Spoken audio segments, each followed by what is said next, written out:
چا ویلي دي چې که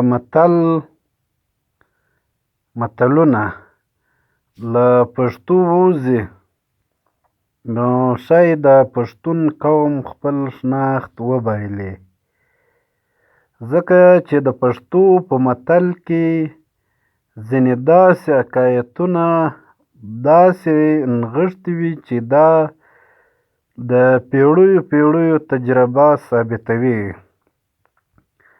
نو که د پښتو په متلونو پښتانه ځان پوه کړي او بیا اوس دا نوي ځوانان چې کوم دي هغه نه دا چې پښتو ژبه یې هېرېږي، بلکې د پښتو دغسې دود دوی په کمېدو دی.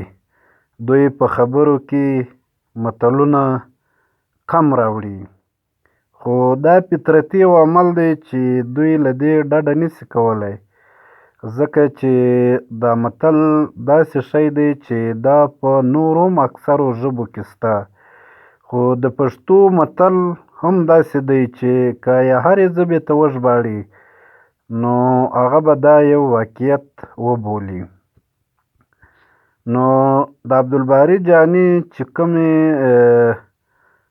متلونه چې کوم دي د متلو کیسې چې ده ورته ویلي دي له هغه به دا یو څو ووایو چې ده د شعر په فورم کې بندي کړي دي.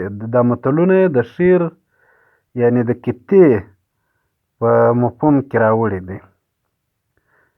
که بنده کړي حرکت خدای برکت کړي، بنده هر کله حیران خدای مهربان وي، مینه ویره له بنده سره تړلې، مینه ویره له بنده سره تړلې، بنده کله وي رحمان کله شیطان وي، بنده راسه د خدای خپل سي که اسما انسان یې، بنده راسه د خدای خپل سه که انسان یې، داسې تل اوسې پر بل سي پر خپل ځان یې، که دې خپل ګریوان هر وخت وي قاضي کړی، تر قیامته به پر سمه لار روان یې. اجل هر ګړی په یاد لره هوښیاره، تل یې غیږې را روان وي ناببره، بنده لرې مشوولي واڼونه، مرګي لار ورته نیولې نه خبره، بنده لرې مشوولي واټنونه. نو دا هغه متلونه دي چې ده د شعر په فورم کې راوړي دي چې دلته تاسو ته دغسې زه وایم. بنده دې حرکت کړي خدای به برکت کړي، بنده حیران خدای پر مهربان، بنده د بنده رحمان دی، بنده د بنده شیطان دی، بنده راسه د خدای خپل سه لکه پر ځان داسې پر بل سه، بنده لرې مشوولي مګر لار ورته نیولې. اوس څو نورې کیتې په درواغو به دې پورته کړي اسمان ته، خادمان به در شمېري کمالونه، یو په یو به درته وښایي په مخ کې، آینه نه پټوي د چا عیبونه،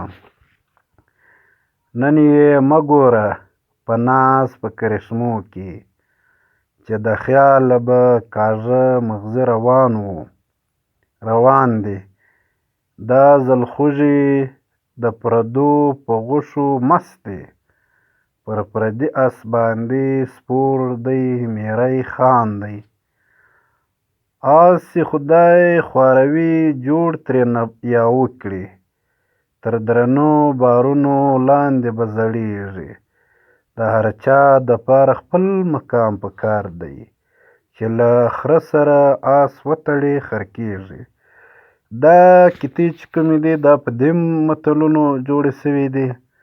آینه د چا عیبونه نه پټوي، اس پردی سپور پرې میری، اس خدای خواروي نو یې یا وکړي،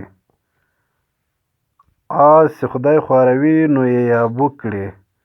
آس یې له خره سره وتړي د خره خویونه زده کوي. نو داسې جاني صاحب نورې هم داسې متلونه دي کیتې دي یعنې چې هغه په متلونو کې رانغاړي. دا کیتې به هم که وخت و تاسو سره به یې شریکوو ځکه چې جهاني صاحب یو ستر شاعر لیکوال دی. نو دا له پنده ډکه د متلونو کیسې چې ده ورته ویلي دي دا مې تاسو ته وویلې. نو نور د خدای په امان.